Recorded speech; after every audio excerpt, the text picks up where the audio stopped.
Today we are in beautiful Capitol Reef National Park.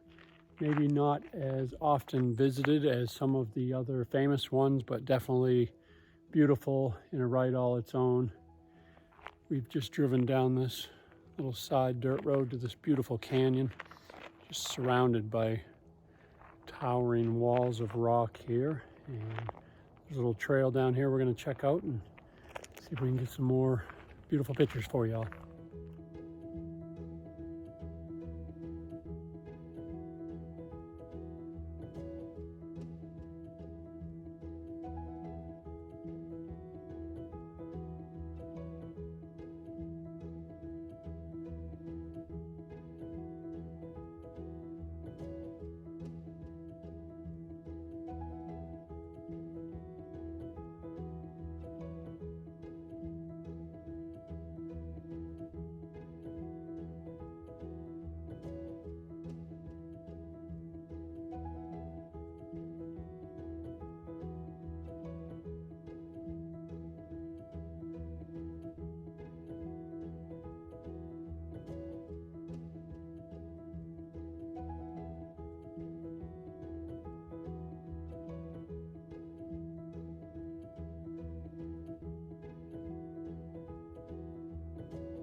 This modest building played a significant role in the Fruita community. Built in 1896, this one-room schoolhouse was Fruita's only public structure.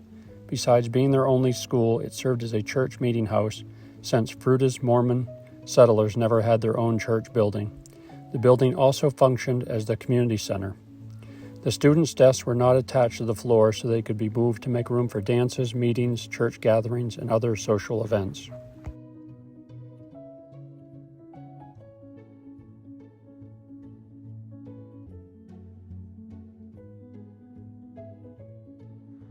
The pictures of the petroglyphs you just saw were back there at the beginning of this boardwalk. They constructed this boardwalk so that you could walk along the bottom of this massive rock wall here, kind of east to west, to check out other petroglyphs along the way.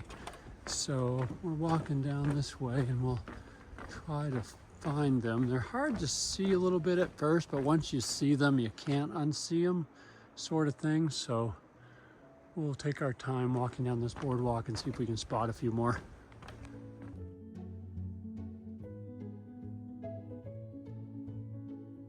So Mrs. Sloggy was the first to see them along the way here. You can see there, that looks like an elk or mountain sheep or something of that nature. So pretty cool. Keep walking along, see if we can spot some more of them. Found this next one. Looks like a man. Arms, you can see the hands there. They're up quite high. A lot of this rock below is fallen, and I read that they were more accessible before the rock fell. I'm kind of glad the rock fell so no one can get up to them and graffiti them. Our first hike of the day is going to be the Hickman Bridge Trail. It is a natural bridge. It's just a mile-long trail.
Looks like someone got cold and came here and made a fire. I know how they feel. It's pretty chilly right now, but I don't think that they are supposed to do that in the park.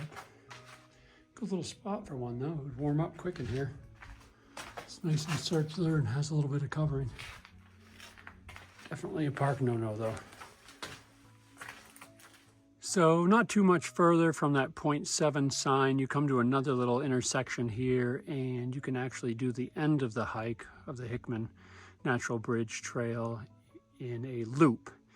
So we're obviously there. Mrs. Sloggy decided that she's going to do it clockwise. I think I'll do it counterclockwise and see what the trail awaits for us.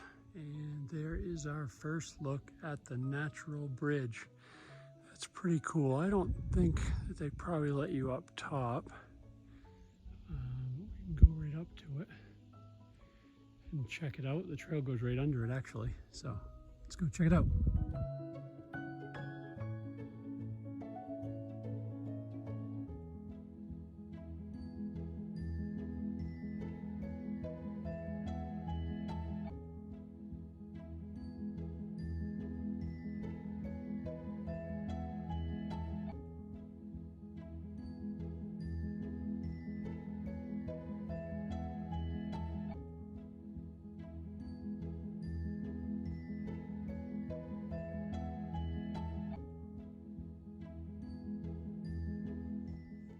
It's definitely a very cool natural bridge, although I don't really know yet what the difference between a bridge and an arch is. I guess maybe they figure that Arches National Park has all the arches, so they'd call this one a natural bridge, but definitely pretty neat. Mile walk out here, I'd say it's worth it. It's a pretty moderate hike and scenic along the way.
The next hike up is the Grand Wash Trail.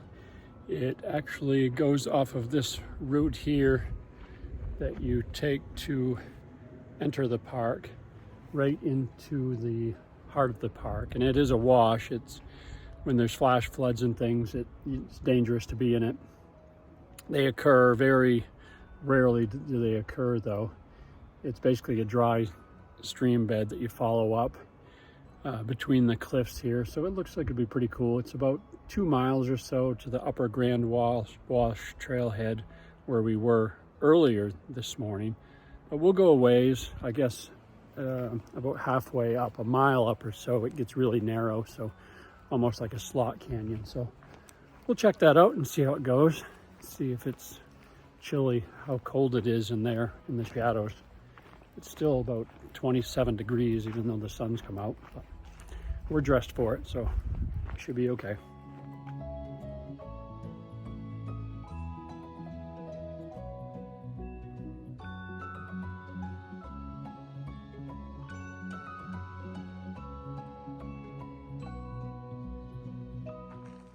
I guess in the 1950s, the hot mineral out here that people were looking for was, believe it or not, uranium. They dug quite a bit out here, and you can still see some of the shafts and caves that they used. Unfortunately, well, maybe fortunately, they never really ended up finding much. And by, I think I read 1971, they stopped and they were no longer allowed to mine. Oh yeah, cool. There's one right there. The ones that go way in, they actually, and I think you may have seen pictures of it earlier, they have iron grates over. And these ones here that don't go in quite as deep or far may have been just test. Well, let's check this one out. This is sketchy. Yeah, these may have just been test digs or drills, if you will. That's probably about 20 feet in or so. I think the deep ones, like I said, they don't want people venturing into, so they block those ones off. Kind of neat though. With the radioactive property of uranium, I wouldn't have wanted to have been out here digging for it and finding it. Not very healthy for you.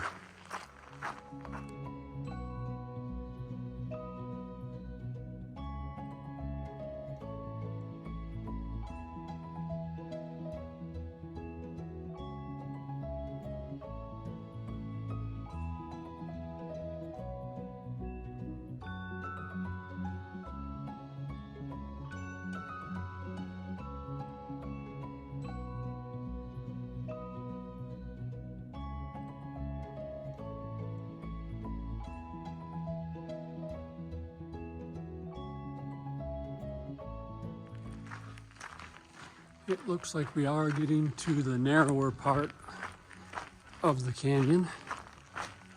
Still pretty wide, but definitely a lot narrower than early on.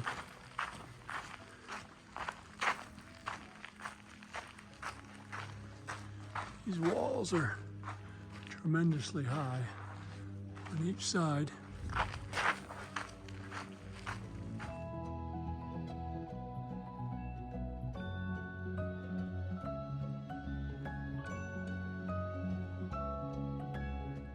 Really see here that the water did a number on this part of the rock through tens of thousands of years. A lot of the other sections of the canyon here are solid wall, but this one, it certainly carved it out.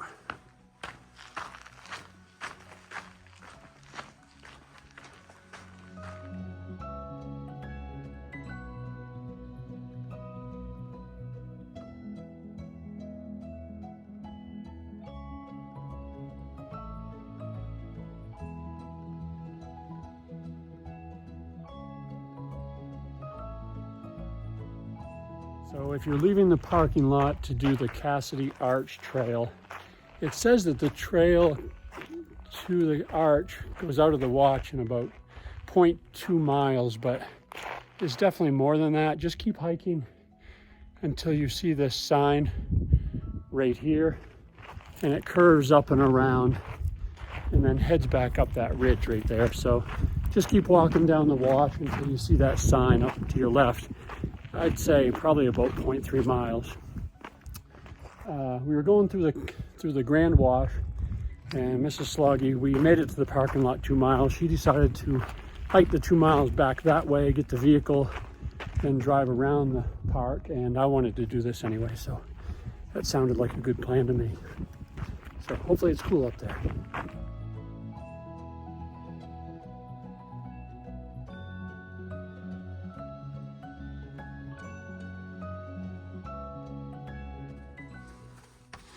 If you do this trail, be ready for the elevation gain.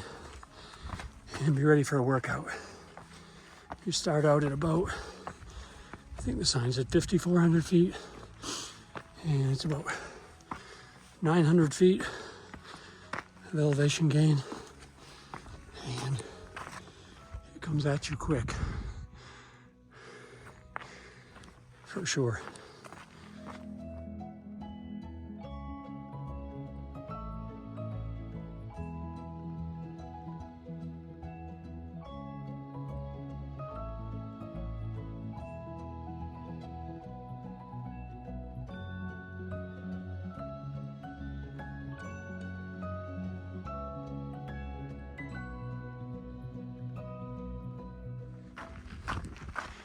It's still early, got a little bit of elevation to go, but this is a very cool hike.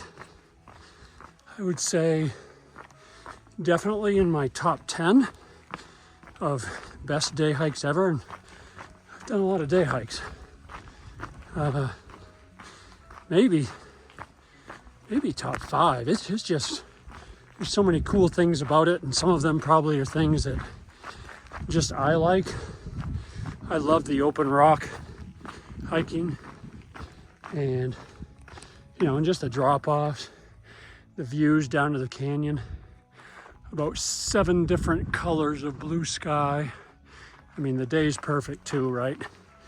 If it's raining, it probably doesn't make my top 10, and definitely not the top 5, but make sure if you're in this area, get to Capitol Reef and do this hike, this Cassidy Arch hike. It's fantastic.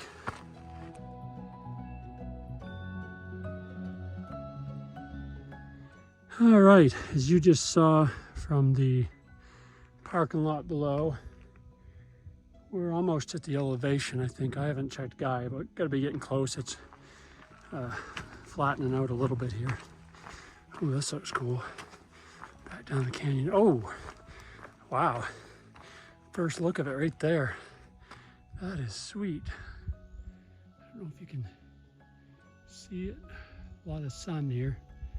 Yeah, there it is, Cassidy's Arch. So cool. And you can see back down to the canyon floor back down there too, to the road. So got a ways to go, but not bad. It'll be interesting to see where the trail goes from here. Don't know if you can get in front of it, or you just actually take in the view as you walk along this ridge. We'll figure it out.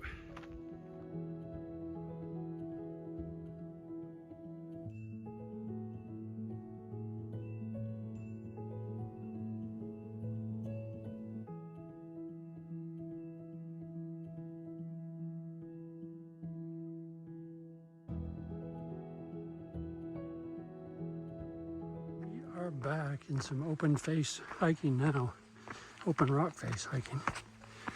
You see they've got these nice little cairns here for you, so you can find your way. Another one up here. I was just hiking along, looking around for my next cairn, and looked to my left down here, and man, that sneaks up on you. There's back, looking down through the arch. I'll take another video of it, but you can get really close to it.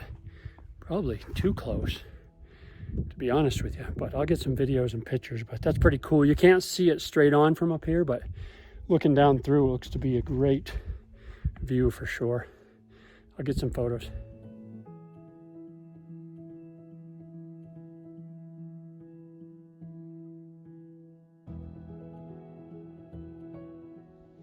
That road right there from left to right is the Scenic Drive Road, and then this is the road that you take in to get to the parking lot.